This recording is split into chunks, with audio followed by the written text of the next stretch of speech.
ఎవరెంత బెదిరించినా భారతీయులు బెదరరు. భారతీయుల సంక్షేమం ప్రధాని మోదీకి ముఖ్యమని కేంద్ర మంత్రి కిషన్ రెడ్డి పేర్కొన్నారు. సిద్దిపేట జిల్లా వరగల్ మండలం సింగైపల్లిలోని క్రిస్టల్ ఇన్స్పైరింగ్ గ్రోత్ కార్యాలయాన్ని కేంద్ర మంత్రి కిషన్ రెడ్డి ప్రారంభించారు. ఈ సందర్భంగా కిషన్ రెడ్డి మాట్లాడుతూ భారతీయుల సంక్షేమం కోసం మోదీ నిలబడి ఉన్నారన్నారు. నీరు వృధా కాకుండా భూమిలోకి వెళ్లే విధంగా రైతులు ఎప్పుడూ ఆలోచన చేయాలన్నారు. వర్షపు నీరు ఎక్కడికక్కడ అదిపి పడితేనే అభివృద్ధి సాధిస్తామన్నారు. మోదీ ప్రధానమంత్రి కాకముందు సుమారు 3,000 కోట్ల ధాన్యం కొనుగోలు చేసేవారని, ఇప్పుడు సుమారు 26,000 కోట్ల రూపాయల ఖర్చుతో కేంద్ర ప్రభుత్వం ఖర్చు పెడుతుందన్నారు. 1300 నుంచి 2600కు కేంద్రం ఏఎంసీ పెంచిందని, డైరీ ప్రొడక్షన్ లో భారత్ మొదటి స్థానంలో ఉందన్నారు. 50 నుంచి 60% వరకు ప్రజలు రైతాంగంపై ఆధారపడి ఉన్నారని, ఖచ్చితంగా ఆధునిక పద్ధతి ఉపయోగించాలని రైతులకు సూచించారు. ఎరువుల వాడకం తగ్గించాలని, నేచురల్ ఫార్మింగ్ పద్ధతిలో వ్యవసాయం చేయాల్సిందిగా కోరారు. మరి ఇంటిగ్రేటెడ్ క్రాపర్ ఇన్సూరెన్స్ స్కీమ్ కావచ్చు, అనేక రకాలుగా వ్యవసాయ రంగాన్ని ప్రోత్సహించేటువంటి ప్రయత్నం చేస్తాము. మనము ఇప్పటి కూడా సుమారు 50% నుంచి 60% ప్రజలు వ్యవసాయ రంగం మీద ఆధారపడి జీవనం కొనసాగిస్తున్నారు. రైతుల యొక్క సంక్షేమం చూడాల్సినటువంటి అవసరం ఉంది.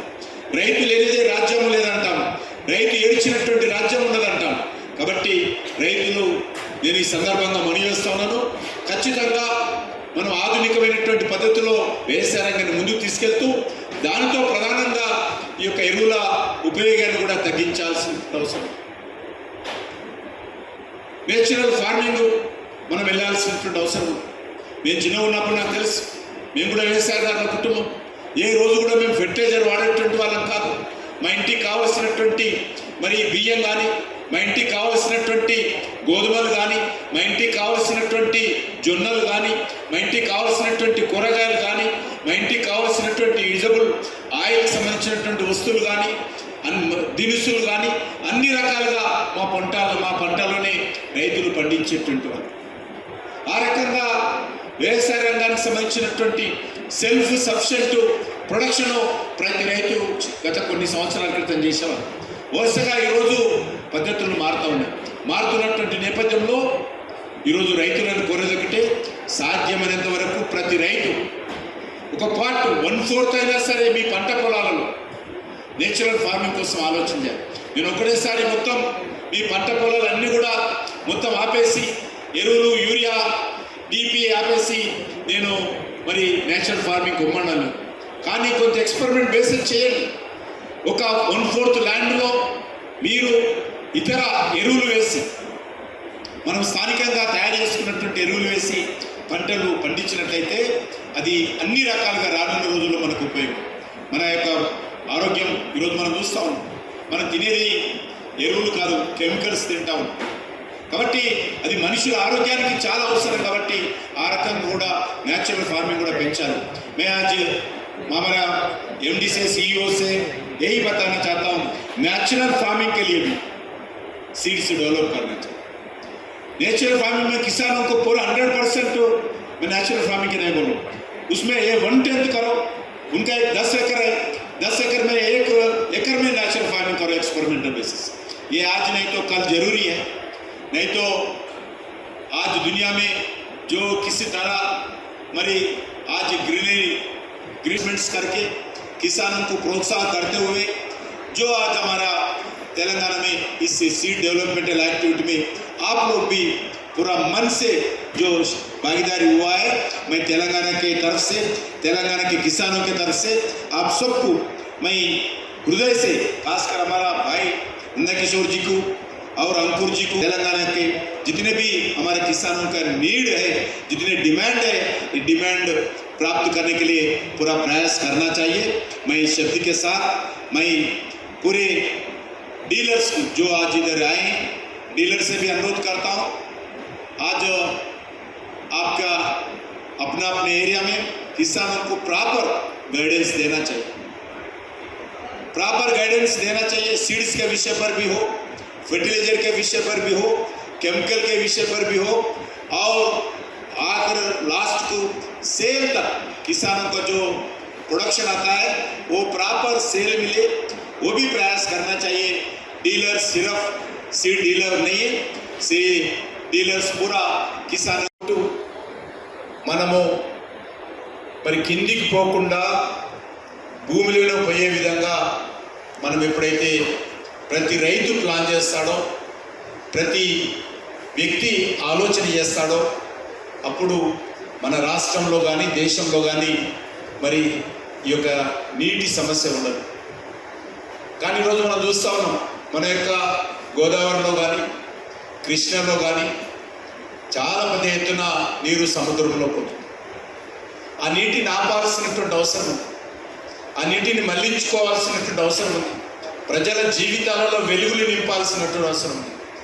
రైతులు ఈరోజు ఎంతో కష్టపడుతున్నారు, వాళ్ళకు ప్రాపర్గా మనము సాగునీరు అందించినట్లయితే వ్యవసాయానికి. కానీ దురదృష్టము, మనము స్వాతంత్రం వచ్చి ఈరోజు 78 సంవత్సరాలు పూర్తయినా 79 సంవత్సరాలు కావస్తున్నా కూడా ఆ దిశలో మనం అనుకున్నటువంటి లక్ష్యాలను సాధించలేకపోయాం.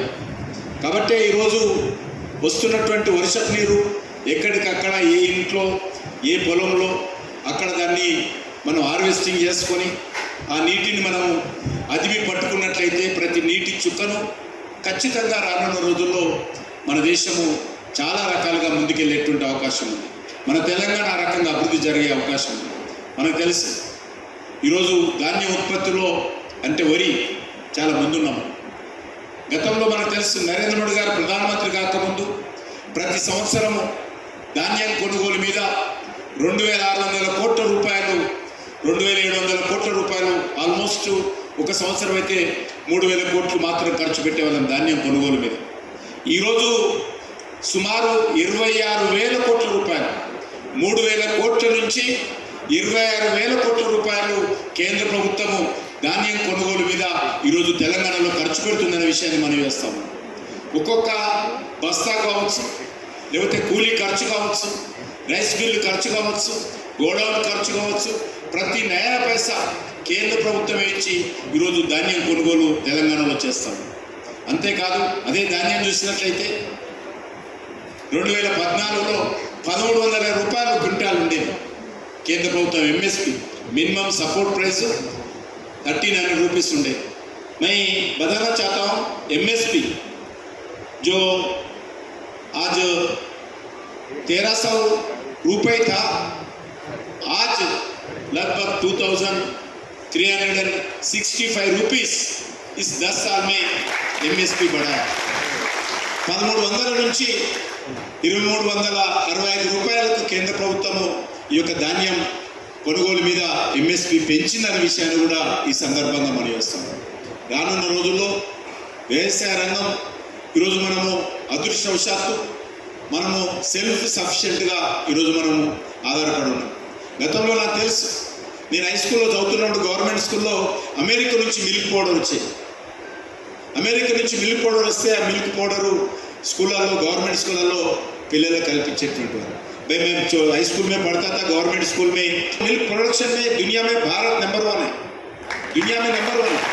हमें अलग अलग देशों को मिल्क एक्सपोर्ट करें, मगर कुछ देश आज जो हमारे ऊपर दबाव डाल रहे, ब्लैकमेल कर रहे, आप मिल्क प्रोडक्शन लो, हमारे डेयरी प्रोडक्शन लो, हमारे पास ये एक्सेस है, हमको दूसरे देशों को एक्सपोर्ट कर रहे.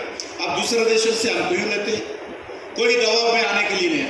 नरेंद्र मोदी जी रेड पोर्ट के ऊपर भी तय किया है, हमारा किसान के हित के लिए हम पूरा कर रहेंगे, किसके डरने वाला नहीं है, किसके दबाव में भी आने वाले नहीं है. మా యొక్క రైతుల యొక్క సంక్షేమమే మా ముఖ్యం. రైతుల గురించి ఆలోచన చేస్తే తప్ప ఏదో అమెరికనో లేకపోతే ఇంకో దేశం వచ్చి మా దేశంలో తయారవుతున్నటువంటి మరి ఈ యొక్క పాడికి సంబంధించినటువంటి పాల ఉత్పత్తులన్నీ మీ దేశంలో దిగుమతి చేసుకోండి అంటే మా రైతులు ఎక్కడ పోవాలి? ఈరోజు పొదుపు సంఘాలకు సంబంధించినటువంటి మహిళలకు ఎంతో డబ్బులు ఇచ్చి ఈరోజు మేము పాల ఉత్పత్తిని పెంచుతా ఉన్నాం. మరి వాళ్ళు ఎక్కడ పోవాలి? మీ అమెరికాకు సంబంధించినట్టుంటో లేకపోతే ఆస్ట్రేలియాకి సంబంధించినట్టుంటో ఇంకే దేశానికి సంబంధించినటువంటి పాల ఉత్పత్తులు మేము దిగుమతి చేసుకుంటే మా రైతులు ఎక్కడ పోవాలనే విషయాన్ని ఈరోజు ఆలోచించాలి. అందుకే ప్రధానమంత్రి గారు చెప్పారు, మీరు ఏమి బ్లాక్ మెయిల్ చేసినా కూడా, మీరు ఎంత భయపెట్టించినా ఎంత బెదిరించినా భారతీయులు బెదరరు. భారత రైతుల సంక్షేమం మా ముఖ్యమో. మా ప్రధానమంత్రి గారు ఎట్టి పరిస్థితుల్లో ఈరోజు ఈ విషయంలో చాలా కఠినంగా మన భారతీయ రైతుల యొక్క సంక్షేమం కోసం నిలబడి ఉన్నాడనే విషయాన్ని ఈ సందర్భంగా నేను తెలియజేస్తాను. అంతేకాకుండా